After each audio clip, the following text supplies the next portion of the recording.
At Direct Service Garage Doors, we are your one-stop shop for all things garage door. From garage door repair and broken spring replacement to new garage doors and openers, we do it all. We're proud to be among the highest-rated local garage door companies in all of Northwest Arkansas.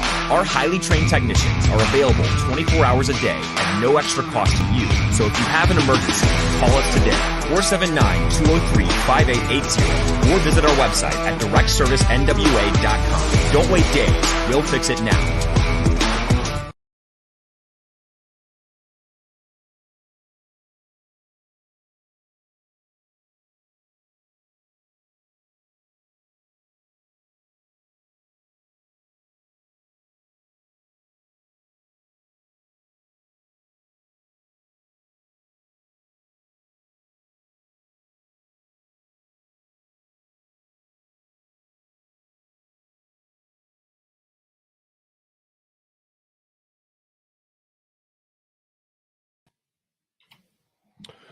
All right. Welcome, everybody.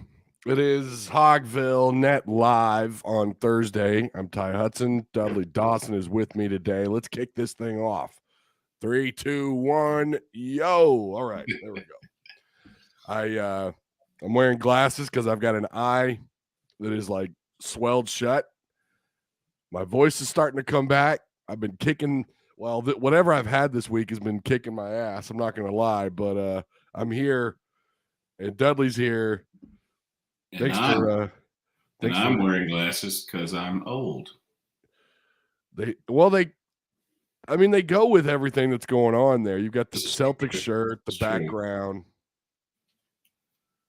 It works.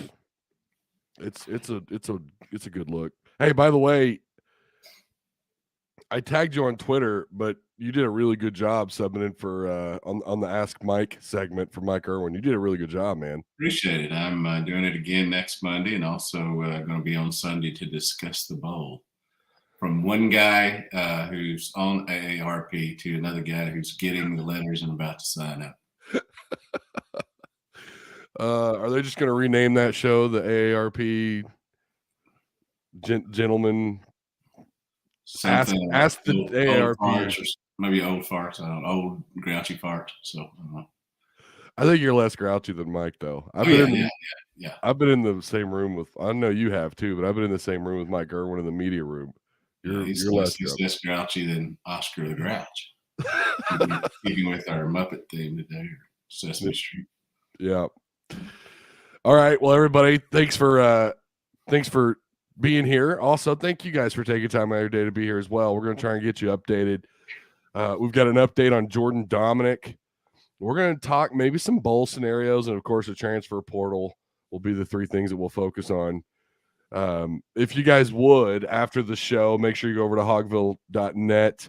Otis Kirk and Dudley Dawson will have you covered on all this stuff that we're about to talk about. They'll keep you up to date there as well. And also here, if you're new here, make sure you like, share, and subscribe. That would be fantastic as I'm trying to make the rounds on social media here. Well, let's go ahead and start off with the biggest news that just dropped as we went live. Dudley, Jordan Dominic, who quietly had a pretty solid season with almost 7 sacks, is returning in 2023. Yeah, he came a long way from a guy who was criticized in practice by Coach Pittman for maybe not working as hard or knowing how it was here at Arkansas as opposed to Georgia Tech. Certainly flashed with several sacks and big plays. So this is a big pickup for them. It's one less guy you have to go into the portal and get on the defensive line. You'd love to have Drew Sanders back, but he's going to be drafted high and make a lot of money. I think that's probably the second best guy in terms of getting to the quarterback that you could have back. So that's a big pickup for him. And I'm assuming that coaches and fans, with the amount of people who have been jumping into the transfer portal, will be excited about this announcement by Jordan. Yeah, it's a big deal. 6.5 sacks. I'm not sure how many pressures he ended up with. I thought it was double digit, but again, I could be wrong on that on how many pressures. But I also can't see his TFLs here. I thought they would. They don't show TFLs on ESPN, and that's so bizarre. But yeah, this is a guy that when it seemed like when he was on the field, he made the most of his opportunities when he was on the field. Good get for them along the defensive line. You still got Landon Jackson, the LSU transfer, who I'm assuming is coming back for his junior season at Arkansas. Yeah, and I would think that obviously he should be fully healthy and be a much larger contributor this next year. So that's another good point that he'll be in the mix. And I would think since he's been coming to campus since the 8th grade, been about the same size. So he's also got a very, very good younger brother that Arkansas and many other schools are in on that you would love to land here as well. I'm sure if you're the coaches. Yeah, that family connection matters. Wish it would help with Wingo, that young man in St. Louis. Right. He's an absolute stud. It's going to be an interesting to see where he goes because he can go anywhere he wants to. Yeah, well, his brother was fantastic. I always thought he should have been involved more in Bobby Petrino's offense all those years ago. Maybe Arkansas can persuade Landon's younger brother. Let's get onto the portal. Now, again, I've been out of it this week, guys. Not been feeling great. As you can hear my voice, I'm still fighting this thing. But I have kind of kept up with the portal. And the names that are on there right now are honestly not surprising. And no one here outside of maybe Reed Bauer kind of made me do a double take here, Dudley. Like there's no one on here that had you told me at the beginning of the year, hey, these guys are going to be in the portal. So far, I wouldn't have been surprised. Absolutely. And I mean, no disrespect by this. And I guess that's what people say when they're about to say something negative. But really, in terms of the people that have gotten into the portal, not only did you think that was probably some of the guys that were going to, they were not major contributors. And that's probably the biggest reason. I know a lot of people probably want to point to 6-6.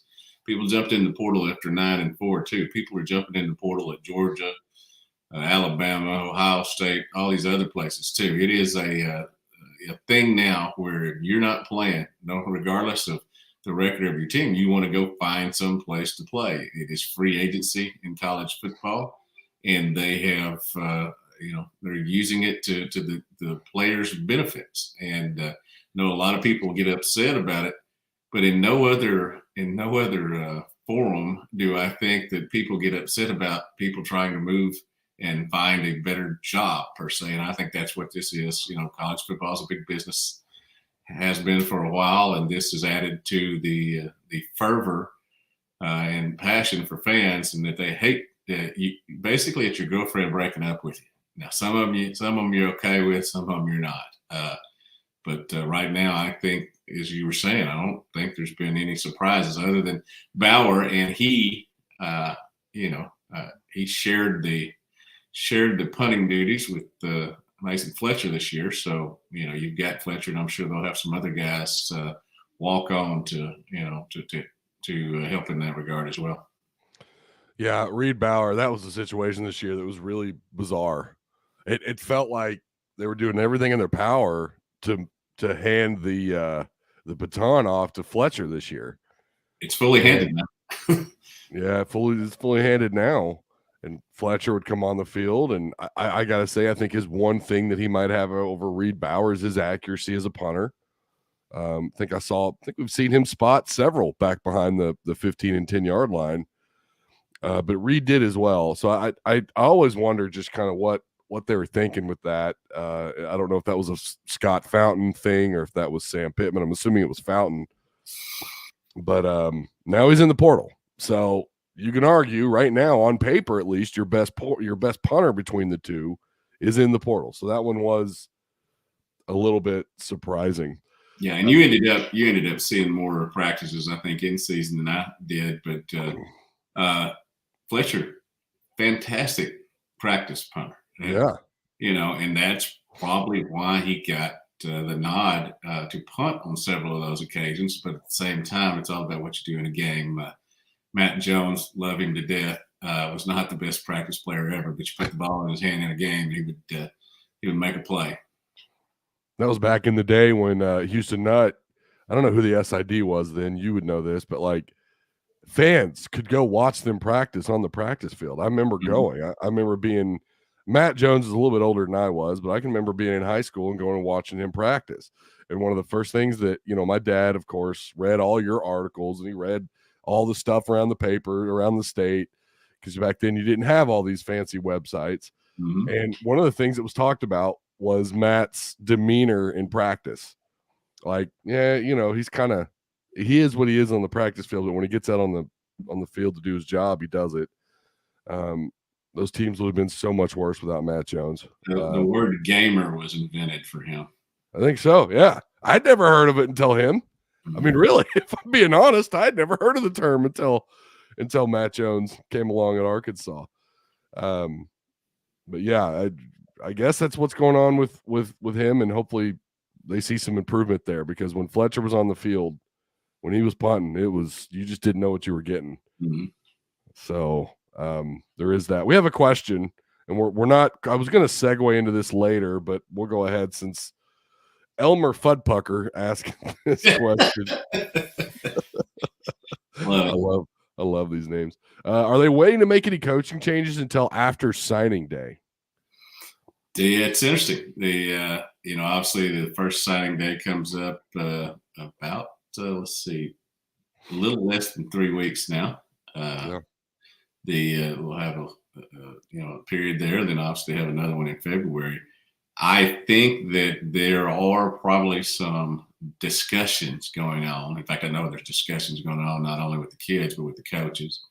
If there are any movement, it probably will happen after the bowls or right before the bowls, because you've got guys who need to coach through this extra practice that you get, which will start pretty soon. I would assume next week after they get the bowl announcement on Sunday. So I'm not saying there's definitely going to be changes, and we all know that most people are focusing on Barry Odom and Kendall Browse. Yeah. But I think if one of those exits stays left, it will be after they acquire another job. I think that's how it's going to work. If either of those two guys, I don't think they'll be fired per se. We'll see. Well, this day and age, obviously the portal really retains more to the players, but with signing day getting moved up, when did that happen? 2018 when they did that, when they moved? Pretty recent. And I'm happy for it. It makes February, the time between December and February, a lot better for those of us who follow that and report on it and all that. One of the things that bummed me out, though, is that Sam got everyone committed so quickly. There was nothing else to really talk about other than what was going on the field. So as someone who's managing 2 shows, content, maybe. That's a struggle. I mean, it's like, what the hell? I'm just going to end up repeating myself. So I've had to figure out how to balance out this content throughout the season. But things are about to get really interesting. And this time of year for me, it's almost like Christmas. Now, unfortunately, when things are going to get really exciting, I think obviously next week after the bowls, I'll be down in Mexico. I'll be getting my sunshine on so, and I think I'm going to have last time I was on a cruise that went out of New Orleans. We're going out of oh my gosh, Houston? Galveston. Okay. We're going out of Galveston. So I think I'm going to have cell coverage, I think, for a little while, at least until you get out on the water. But yeah, I'll be out of town when all this stuff gets really interesting, but I'm going to try my best. I could order the internet package, but Dudley, it's like $10 a day, and that's just for social media. Well, I know who should, if you wanted to do that, who should pay for it, and it's not you. That's a good point. Thought about hitting him up. Mm-hmm. Hey, man. Also, I'm a big guy, though. When you're on vacation, you're on vacation. Yeah. So. Yeah, that's very true. My wife will probably kill me if I did something like that. There's 355 other days that you can contribute content. That's very true. We'll hold it down with the written word instead of visual. So There you go. So, all right. Looking at any other players, is there one name? I'm just kind of throwing this out. Is there one name you're kind of waiting on to just hit that portal from Arkansas? of those that have not jumped in, I'm trying to sit here and think along the offensive line or in the backfield. I think the backfield guys that have jumped have already jumped, and James Joyner, Javion Hunt. Yeah. Secondary, I think the biggest thing I'm waiting on right now is to see what Jalen Catalon does. Is he going to declare for the pros? Is he going to come back? That'll be a big decision. Obviously he's been hurt the past 2 years, so you can't really focus. Even if he says he's coming back, you can't really count on him to a certain extent. But I, from what I understand, I guess the official date is Monday. I'm sitting here thinking that if somebody else jumps in here that is a significant contributor, I'll be surprised. Not stunned, but surprised. I think the name, and I figured you'd say Catalan, but the name also I know everyone's waiting on to find out what's going to happen is KJ, of course. Oh yeah. And I think he will wait. I think he'll play in the bowl game. He'll get his.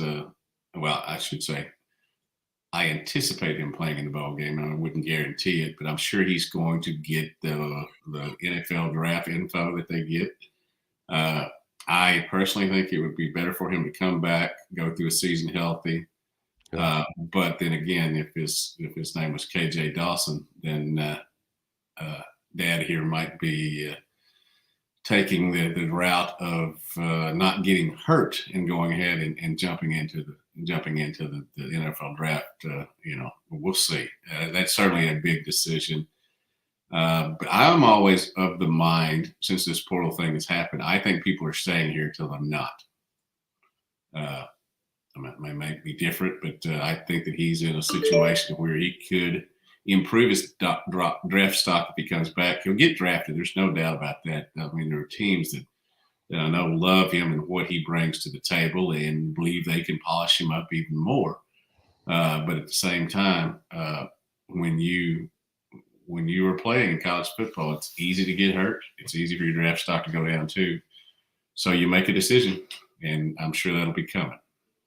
If he doesn't play in the bowl and he goes to and he declares for the draft, I guess you got Cade Fortin, and then who's the next quarterback? The kid from Jonesboro that's a walk-on, maybe. I mean, you'd be hurting there, that's for sure.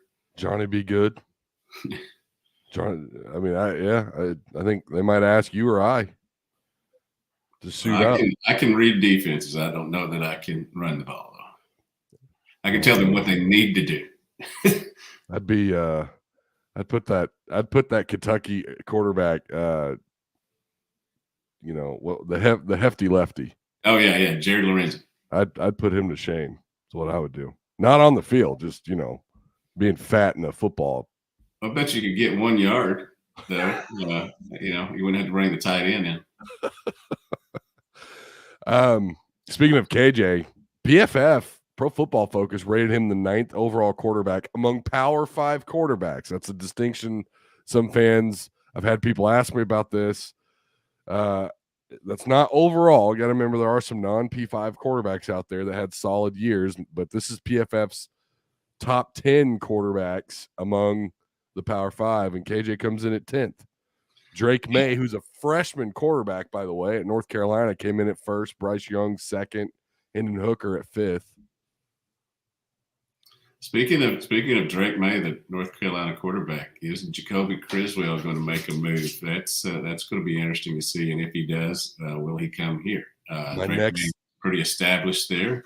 He's the former Morrilton quarterback that Coach Pittman tried to change late, but it was that whole situation with Chandler Morris and Chad Morris that made him wary of coming here, because if the coach's son is one of the guys competing for the quarterback, he's probably going to get the the job. So I don't blame him at all. But now he's in a situation where he's ready to come home, and there's some smoke around there, but no fire yet. So we'll see.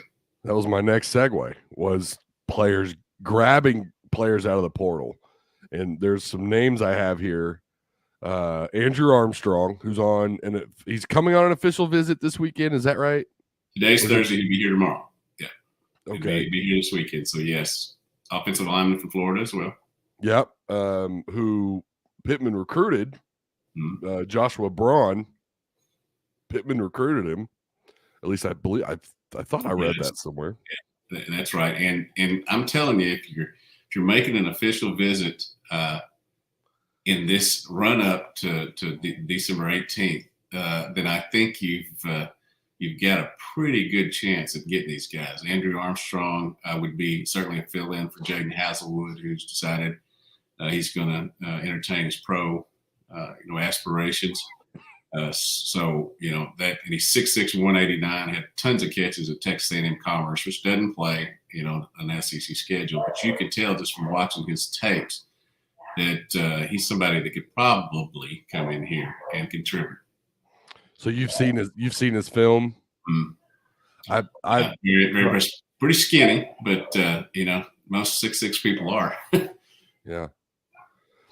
I've not seen any film on him yet. I haven't had a chance this week to really watch much. I wanted to, and I probably, if I get a chance to later today, I want to, because it sounds like we still got a little ways to go, at least 2 weeks. But I read the article on him that Otis Kirk put out. And sounds like there's a really good. I think there's a shot there with Andrew Armstrong, and maybe he is the Jaden Hazelwood replacement. I kind of thought at first, looking at his size, I thought maybe that's Matt Lander's replacement. But when you make a visit this close to the signing day, that's a good sign. It doesn't mean it's a guarantee, but it's certainly a good sign, because when you're in that situation, you don't waste any time. And that is a guy who will. If he comes here or wherever he goes, will be here in January. So he's a midterm. He's made it clear he's going to be a midterm guy. Another name that popped up on my radar was Jonathan McGill out of Stanford. And he committed and signed in 2019. He's from Coppell, Texas. Mm-hmm. You know much on him? Yeah, he's a safety, 5'9", 180 pounds. Yeah, not a lot, but obviously Stanford, David Shaw stepping down, coaching change there. So McGill, is looking for his next destination.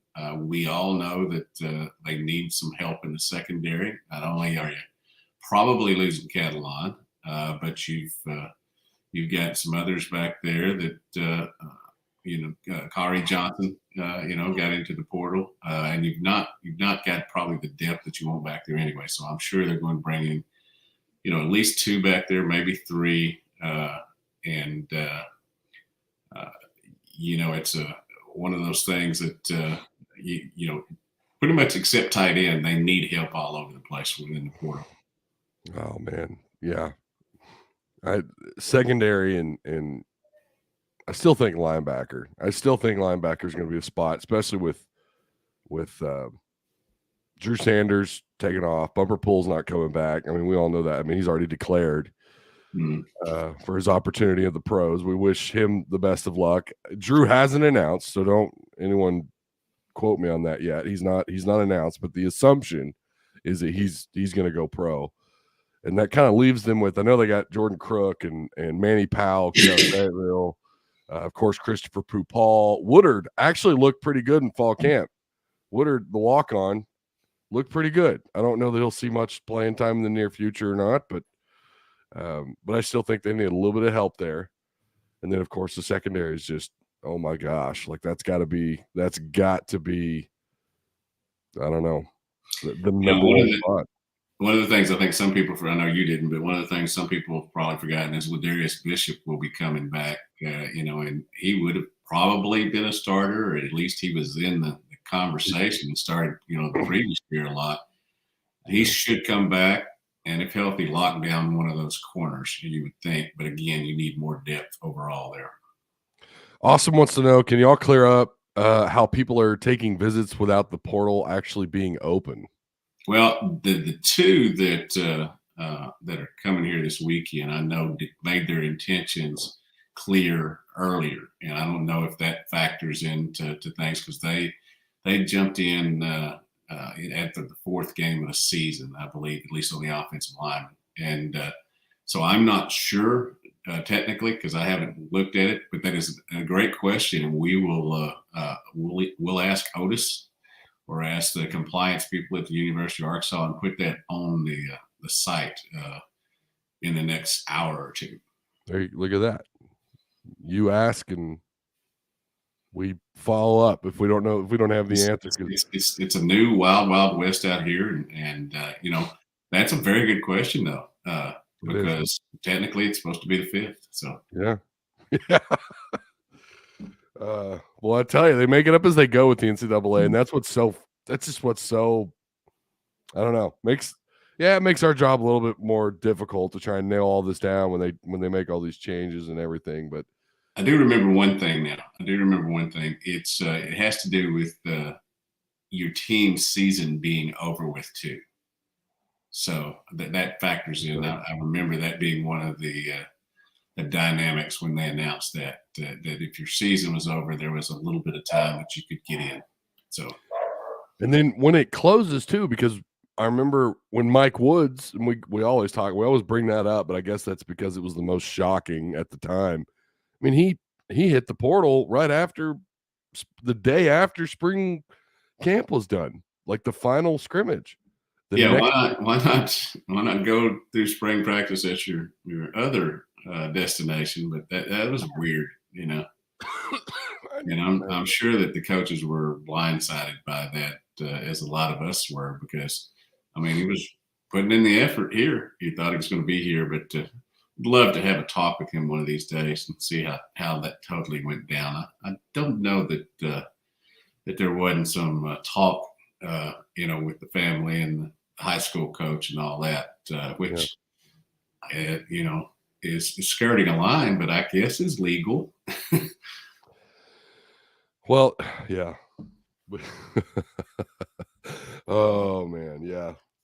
That's like a whole other show, like talking about that whole, not just Mike Woods' situation, but like just how that all breaks down and with the portal and runners, and agents, uncles, proxies running around.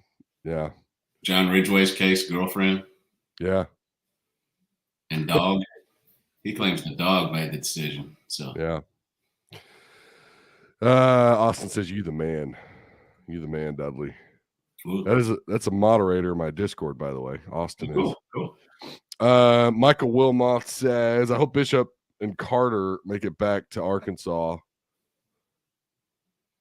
Oh no, I hope Bishop and Carter make it back, but Arkansas is not having good luck with ACL injuries. That's true, but those guys had it so long ago that and then Dominic Johnson is another kid, obviously, that had an injury that played with the A&M game. I think that was pretty much it. 4 carries, 32 yards. It should be easier these days with technology and doctors and all that. But I agree with him in the fact that when it comes to injury news. And it happens all over the country, but when it comes to injury news, it hasn't been great for Arkansas here lately. And that's with not a whole heck of a lot of contact in practice, which colleges don't do anymore. I've been writing stories this week for Fearless Friday for the high school state championship games and semifinals and all that. And there are a lot of the high school coaches talking about how they really went after it in practice because they knew they had to get better as a tackling team. And that has, I think you could see this year, and you could see the last several years, since this has become the norm, these thudding and, all that instead of tackling. I think that we've seen what happens when you do that. It's been pretty much all over college football that this has become the norm. But from a guy who who played at Newport, and we tackled each other going to class.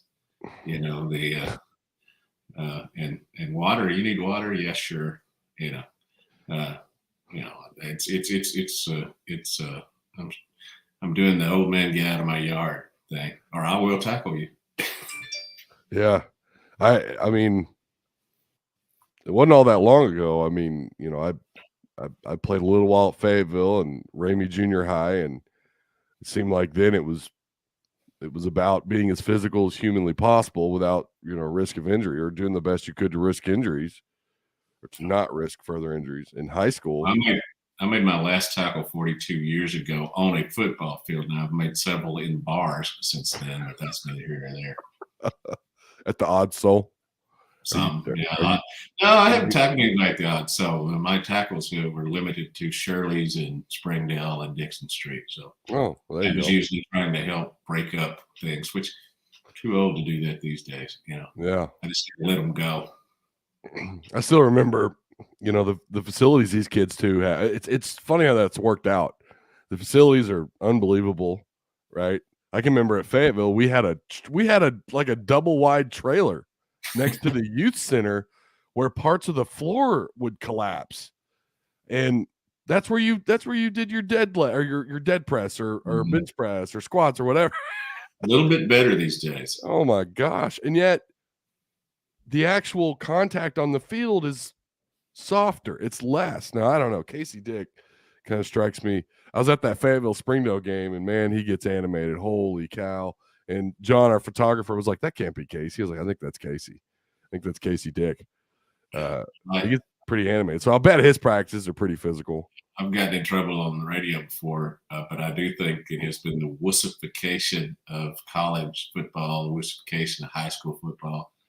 The caller called in and thought I used the P word there instead of W. It's the wussification. Yeah, it's wussification. I am, you know, as a guy with who had a traumatic brain injury in a car wreck, I am certainly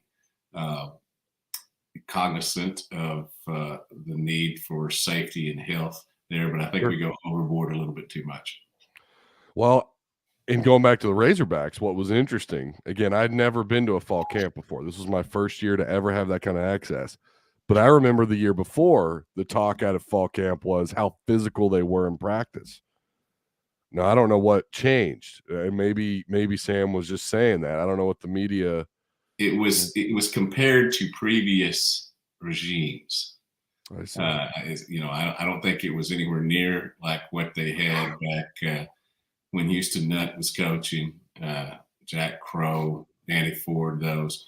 But from what the end of Bielema's tenure and Chad Morris's tenure, that there was not much at all. That is when it was starting to become the norm.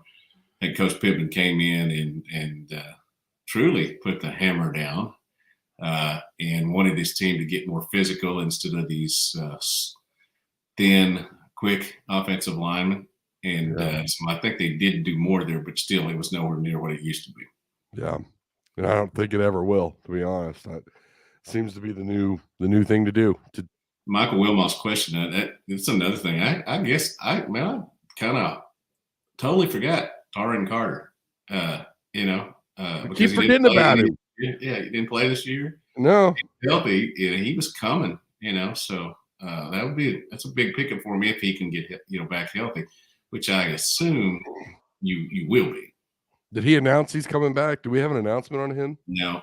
But I would suspect if he wasn't, he would have already made it. There's going to be more, I'm sure, but everybody's getting it out there so they can go somewhere these next couple of weeks. Yeah, it's key. It's key not only for high school recruiting, but portal recruiting, that you get somewhere in December, make a decision and be at your new place to go into off-season conditioning. Oh, and for, spring practice as well. Spring. Get it done between now and the next 2 weeks. Yeah, before spring starts, not immediately after spring ends. Mike Woods, sir.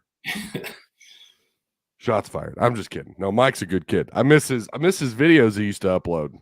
on YouTube. He's a pretty entertaining cat, man. We got some behind the scenes stuff too with him with his YouTube channel. It was a lot of fun.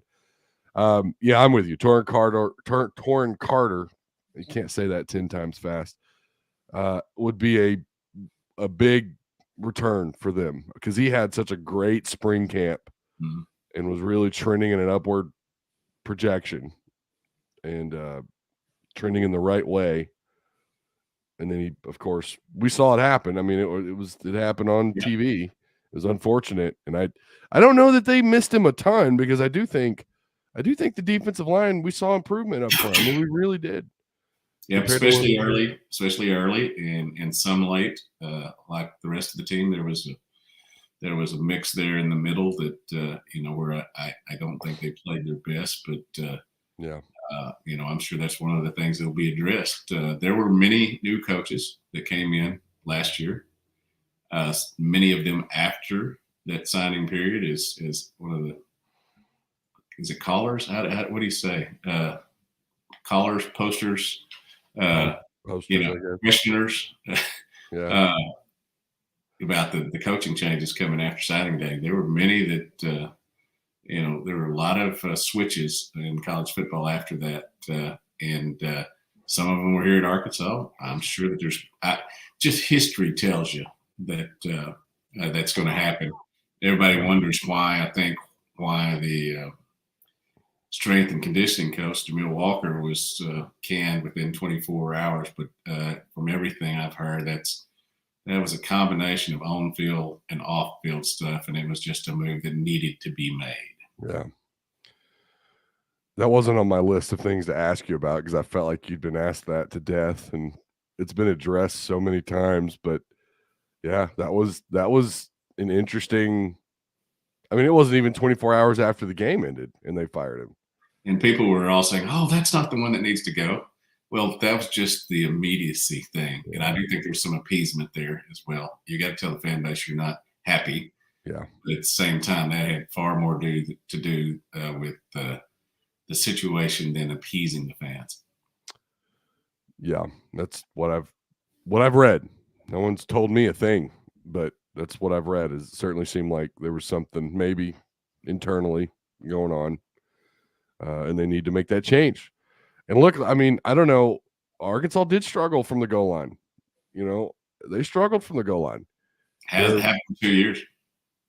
Yeah. So, I mean, I don't know how much that's on just position coaches, talent on the field, or strength conditioning. I don't know. But if you're complaining about that, and I've seen many people complain about that, well, maybe this is another step in the right direction for the program is to find another guy. I saw the names up for that list. A couple of former Razorbacks on that list to take that job. Yeah, Kiro Small and Tank Wright were both very good football players here, big contributors. It is not a situation where you're just trying to bring somebody home. Obviously, they have been in Michigan and other places that where they have really good weight programs as well. So if one of those two does get the job, or Michigan and Illinois, one of those two does get the job, then I think it will be based on the merits, not just bringing somebody home. But there is I think if they are deemed as the best person for the job, I think it is cool that they used to play here because it's like anything else. I sit here and laud Newport all the time because that's where I grew up. And you maybe work harder and think better about your job if it's a place you put in sweat and tears and plenty of time in the weight room. I know they'll end up getting the what they think is the best job, but I'd like to talk and work with those guys again. If one of them gets here, because they were both stand-up character guys. Kiro used to break face masks. I remember that.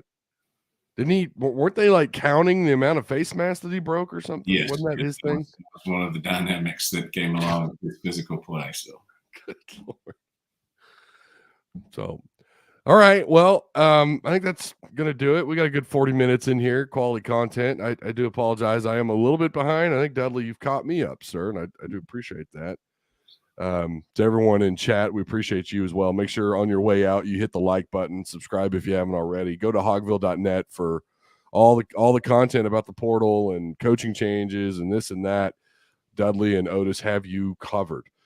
Saturday night, I think the plan is for me to go live after Kevin McPherson, assuming I'm available. I don't know. Gonna have to have that conversation with Lanny. I'm not sure if I'm gonna be available after that game or not, because the next morning we're leaving for Galveston and we're gonna be dropping our kiddos off with the in-laws. So I don't know what that looks like. But if I'm available, if this is the last show of Elvis and Kermit, then I think it went well. I think so, yeah. If this is the last show, you won't have me back on until I won't be back till the 11th. So it'll be that week. Enjoy it. You've earned it, man. I appreciate it. Great way to just. Hey, man. Yeah, I had a blast up in the booth with you and Otis. That was a lot of fun. It really was. Everything you thought it'd be. Say what? Just everything you thought it'd be, huh? Like so luxurious. well, yeah. I mean, it was, great. Hey, at least we had heat. I had that vent right behind me. That felt good. And you learned my veteran move of always bringing a fan or a heater up top. Yeah. Everybody comes down and wants to say hi to me so they can lean into the heater or the fan. So yeah, that was exactly what it was. So they can lean in and get a little bit of heat or get a little action from that fan. For sure. All right. Thank you, sir, Dudley, and again, thanks to the chat. I appreciate all you guys, and I will either be back Saturday night, but I'm leaning towards probably not. I'll keep everyone up to date, either on Twitter, Facebook, in the Tuss Talk Discord, or whatever. But one way or another, I'll see you down the road. Take it easy, Dudley. Later, man.